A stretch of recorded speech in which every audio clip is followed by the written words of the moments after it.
প্রচন্ড রৌদ্রের কারণে অবস্থা বড় কাহিল হয়ে গেছে। চিন্তা করতেছেন কোন জায়গার মধ্যে কোনো পানির ব্যবস্থা পায় কিনা। খাদেম আসলামকে ডাক দেয়া বললেন, আসলাম তাড়াতাড়ি করে পানি দেখো কোনো কুয়ার ব্যবস্থা আছে কিনা। অনেক খোঁজাখুঁজি করে দেখলেন কোন জায়গার মধ্যে বিন্দু পরিমাণ কুয়ার কোনো ব্যবস্থা দেখা যায় না। কোনো জায়গায় কুয়ার ব্যবস্থা নাই। এরপরে হযরত ওমর ডাক দিয়া বললেন, দেখো কোন ছাগলের পাল আছে কিনা। দেখতেছি বহু দূরে একটা ছাগলের পাল। রাখাল মেইনটেনেন্স করতেছেন, রাখাল পরিচালনা করতেছেন। রাখালের কাছে গেলেন ওমর এবং আসলাম, দুইজন যাইয়া রাখালকে ডাক দিয়া বলতেছে, ওমর নিজে যে এই দেশের প্রধানমন্ত্রী হাইট রাখলেন, গোপন রাখলেন, ডাক দিয়া বললেন, আমার জীবন চলে যাচ্ছে, তোমার এই সাগি থেকে আমার একটু দুধ দাও, দুধ খায় আমি আমার জীবনকে বাঁচাই। রাখাল ডাক দিয়া বললেন, আমি তো এই ছাগলের পালের মালিক নই, ছাগলের পালের কোন একটা ছাগলের মালিক আমি না। যদি আমি মালিক থাকতাম তাহলে আপনাকে আমি ছাগল থেকে দুধ দোয়া খাওয়াইতাম। উচ্চ আওয়াজে বলেন সুবহানাল্লাহ। হযরত ওমর রাদিয়াল্লাহু তাআলা আনহু রাষ্ট্রীয় সফরে দামেস্কে যাচ্ছেন। কোথায়? দামেস্কে যাচ্ছেন। যাওয়ার সময় প্রচন্ড পরিমাণে ওনার পিপাসা লেগে গেছে। এবার পিপাসার কারণে ওনার মরণ হয়ে যাবে, মৃত্যুর জন্য রেডি হয়ে যাবে। যান চলতেছে না, প্রচন্ড মরুভূমি, প্রচন্ড রৌদ্রের কারণে অবস্থা বড় কাহিল হয়ে গেছে। চিন্তা করতেছেন কোন জায়গার মধ্যে কোনো পানির ব্যবস্থা পায় কিনা। খাদেম আসলামকে ডাক দেয়া বললেন, আসলাম তাড়াতাড়ি করে পানি দেখো কোনো কুয়ার ব্যবস্থা আছে কিনা। অনেক খোঁজাখুঁজি করে দেখলেন কোন জায়গার মধ্যে বিন্দু পরিমাণ কুয়ার কোনো ব্যবস্থা দেখা যায় না। কোনো জায়গায় কুয়ার ব্যবস্থা নাই। এরপরে হযরত ওমর ডাক দিয়া বললেন, দেখো কোন ছাগলের পাল আছে কিনা। দেখতেছি বহু দূরে একটা ছাগলের পাল। রাখাল মেইনটেনেন্স করতেছেন, রাখাল পরিচালনা করতেছেন। রাখালের কাছে গেলেন ওমর এবং আসলাম, দুইজন যাইয়া রাখালকে ডাক দিয়া বলতেছে, ওমর নিজে যে এই দেশের প্রধানমন্ত্রী হাইট রাখলেন, গোপন রাখলেন, ডাক দিয়া বললেন, আমার জীবন চলে যাচ্ছে, তোমার এই সাগি থেকে আমার একটু দুধ দাও, দুধ খায় আমি আমার জীবনকে বাঁচাই।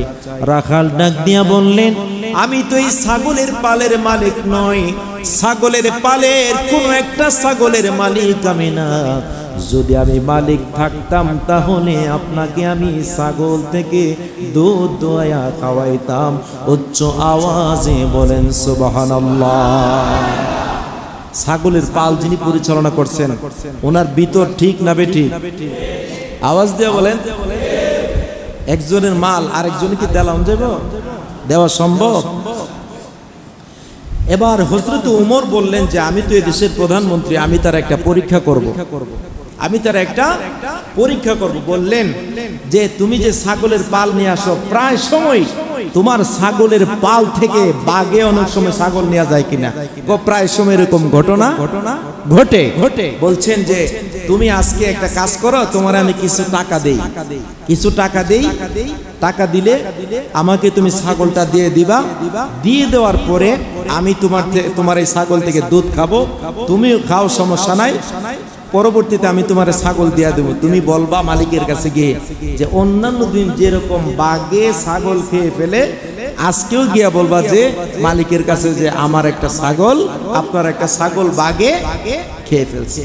উনি তখন বললেন, ইয়াফনাল মালিকি আইনাল্লাহ, পৃথিবীর সবার চোখ বন্ধ থাকলেও একজন মালিক তার চোখ সর্বদাই খোলা রাখেন, তিনি হচ্ছেন আমার আল্লাহ। আর জোরে জোরে বলেন সুবহানাল্লাহ। তখন ওই রাখালকে ওমর বললেন, ও রাখাল তুমি আমারে চিনোনি, আমি কে? আমি তো আমারে তুমি চিনোনি। আমি এই দেশের প্রধানমন্ত্রী, এই দেশ যিনি পরিচালনা করে, আমি হচ্ছি অর্ধ পৃথিবীর শাসক, আমার নাম হচ্ছে হযরত ওমর। আল্লাহু আকবার বলেন। মনে রাখবেন, আপনি মালিকের আন্ডারে কাজ করছেন, মালিকের 1 টাকাও যদি আপনি মালিকের দামাগের বাইরে কাজ করেন, এটার বিচার আল্লাহর কাছে কি করতে হবে? দিতে হবে। মনে রাখবেন, 1 জাররা পরিমাণ, একটা জাররা হচ্ছে মরুভূমির মাঝে একটা ছোট্ট একটা বালিকণা, এটারে 70 ভাগের 1 ভাগ করলে যেমন জাররা হয়, এই জাররা পরিমাণ ডাইন বা করলে এটার হিসাবও কাল হাসরের ময়দানে আল্লাহর কাছে দিতে হবে। আওয়াজ দিয়ে বলুন ঠিক না ঠিক? তাহলে যদি আপনি মুমিন মুত্তাকি হতে চান, আর ওই রকম ব্যক্তি হইলে আপনি যদিও রাখাল, কিন্তু আপনি আল্লাহকে ডাক দিলে আমার আল্লাহ আরশ থেকে আপনার আল্লাহ নামের ডাকের জবাব দিবে। আর জোরে বলেন না সুবহানাল্লাহ। এই জন্য আমাদের ডাকে কাজ হয় না। ঈসা নবী পাহাড়ের কাছে গেছেন, যায়া পাহাড়ের কাছে কতগুলা মাটি নিলেন, মাটি নিয়ে এসে উনি কি যেন পড়লেন, পইরা উনি ফু দিছে, ফু দেওয়া মাত্র এতগুলা মাটি স্বর্ণে পরিণত হয়ে গেছে। এমন মনে মনে ভাবতেছে, আল্লাহ যদি দিত হে দোয়াটা শিখতাম, একটা সাক্কারে যদি ভালো লইতাম রে, একবারে লাইফ সেটেল হয়ে যাইলে গেলে। কথা বলেন ঠিক কিনা? ওই 10 তলা বিল্ডিং নিলাম বলে, কমসে কম কয় তলা? 10 তলা বিল্ডিং। ঈসা নবীর সাথে যে ব্যক্তি আসলে এবারে বুঝায় বাজায় কইছে, হুজুর আপনার কাছে জীবনে আর কিছু চাইতাম না, আমার একটা দোয়া শিখবেন নি। আরে কি দোয়া শিখতি? দোয়াটা হইলো আপনি যে একটু আগে স্বর্ণ বানাইছেন, দিয়ে দোয়াটা কইরা হিটা সে জোরে বলেন না সুবহানাল্লাহ। এবারে 3 ওরা ছিলেন নি, এবারে 3 বল মাটি বাড়িতে নিছে, আর দোয়াটা মস্ত করে বাজিতেছে। যাইতে যাইতে যাইতে কই ঈসা নবী আর কেডা? হেবারে রাত ধরান না আমার, যাও তোমার রাস্তায় তুমি, আমি এবার স্বর্ণ রে মাটি রে স্বর্ণ বেলায় আমি নতুন দেশে বসবাস করি। জোরে বলো না সুবহানাল্লাহ। 3 বোল মাটি নিয়ে উনি বাড়িতে গেছে, যায়া উনি ফুজে দিতেছে, কোনো কাজ হয় না, একবারে 100 ফু দিতেছে, দোয়া তো একই দোয়া, কাজ হয় না কেন? কারণ যিনি দোয়া পড়ছেন ওনার মধ্যে আমল ছিল, যিনি দোয়া পড়ছেন ওনার মধ্যে ওই ধরনের আমল ছিল, যার কারণে দোয়া পড়া ফু দিলে কি হয়? কাজ হয়। আর যিনি গিয়া শিক্ষা নিছে, এই লোকের অর্থ হইল যে কোনো মতে যদি 2-3টা ফু দিতারে, আর যদি এই সম্পদের মালিক হয়, তাহলে সে এত দুনিয়া এত সহজ না, কেউ এত সহজ। তাহলে আপনি যখন আল্লাহর হয়ে যাবেন, আমার আল্লাহ বলে ওই বান্দার আমি হয়ে যাব। জোরে বলুন সুবহানাল্লাহ। আপনি আল্লাহর হলে বান্দা কার হবে? আল্লাহর হয়ে। তাহলে ওই বান্দা যখন আল্লাহর হয়ে যায়, আল্লাহ যখন বান্দার হয়ে যায়, তখন আল্লাহ এবং বান্দার মধ্যে দূরত্ব থাকে, তখন দুইজনের সম্পর্ক হয়ে যায় কাছাকাছি।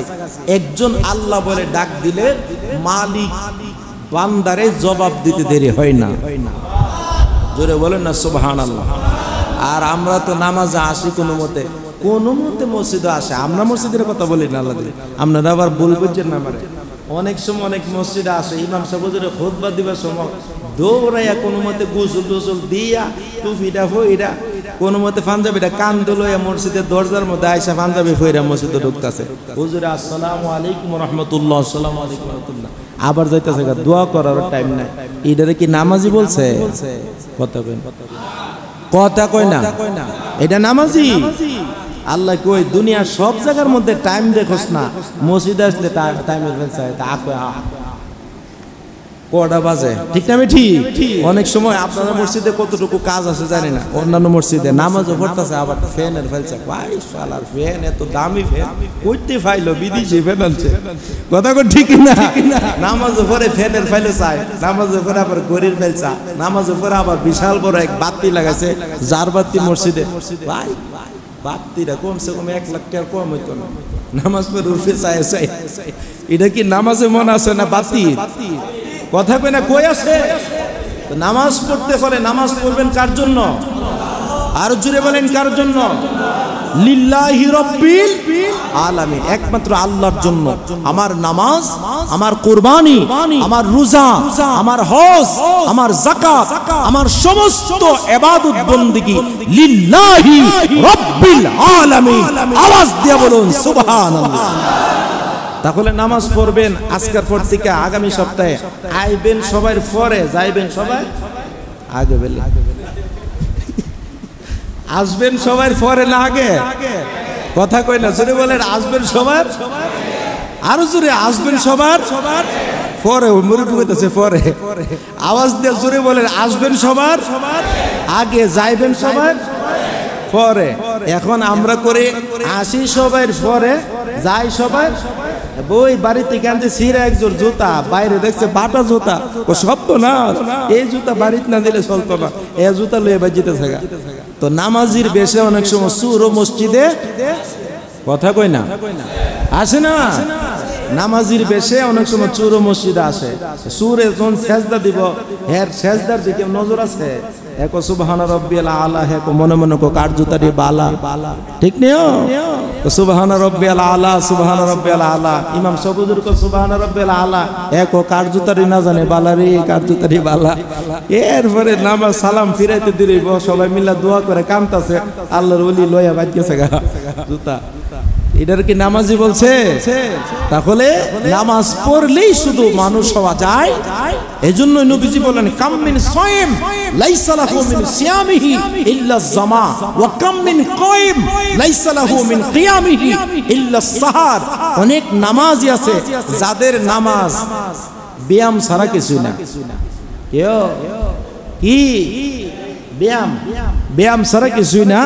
এমন অনেক রোজাদার আছে যাদের রোজা উপাস থাকা ছাড়া কিছুই, রোজাও রয়েছে, আবার আরেকজনের জিনিস চুরিও করছে। কাজ হয়েছে নি? রোজা কাজ হয়েছে? রোজা নিজের মধ্যে আমল করতে হলে ওই রোজার একটা তাসির তৈরি করতে হবে। একটা ফ্যান মসজিদে, কথাটা বলে শেষ করতেছি, একটা ফ্যান মসজিদের মধ্যে যখন চালু দেয়, প্রথম স্টার্ট দেওয়ার সাথে সাথে কি স্পিডটা চলে, প্রথম আস্তে আস্তে স্পিডটা বাড়ে, বাইরে একদম হাইস্ট সর্বোচ্চ স্পিডে চলে। আপনি যতটুকু ভলিউম আছে ফুল দিলে, যখন এটা সুইচটা অফ করে, ফ্যান কি সাথে সাথে হঠাৎ করে অফ হয়ে যায়? জোরে বলেন। যখন আপনি আপনার মধ্যে যখন ভালো কিছু জায়গা দিবেন, তখন ভালোটা আপনার মধ্যে এমন তাসির হবে, যেমনই ফ্যানটা অফ করার পরে সাথে সাথে অফ হয় না, আস্তে আস্তে আস্তে আস্তে করে অফ হয়। যখন আপনি ভালোটার জায়গা দিতে থাকবেন, আস্তে আস্তে আস্তে আস্তে আপনার ভিতরে যখন অন্ধকার জগৎ থাকবে, অন্ধকার জগতের মধ্যে লাইট জ্বলে উঠবে। তখন আপনি হয়ে যাবেন ইত্তাকু মিন ফিরাসাতাল মুমিন ফাইন্নাহু ইয়ানজুরু বিনুরিল্লাহ। তখন আপনি চোখ বুঝলে আল্লাহর নূর দেখতে পাবেন।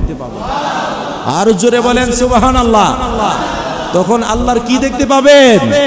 নূর দেখতে পাবেন। তখন আপনার নাম হয়ে যাবে ওলিউল্লাহ। কি উল্লাহ? ওলিউল্লাহ। যখন আল্লাহর জিকির আজকার করতে করতে, আল্লাহর ভালো কাজগুলো করতে করতে, তখন আপনি ওলিউল্লাহ হয়ে যাবেন।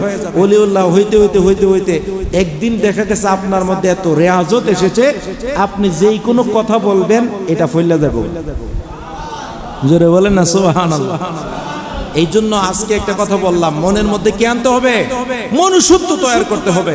দেখেন, আমি দেখলাম জুনায়েদ নামে একটা বাচ্চা, আপনারা শুনলেন না যে মাইলস্টোন স্কুল এন্ড কলেজে এই যে বিশাল বড় বিমান ক্রাশ করেছে, আপনারা দেখছেন না ফেসবুকে?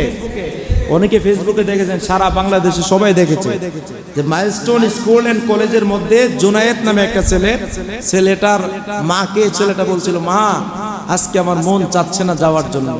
কি চাচ্ছে না?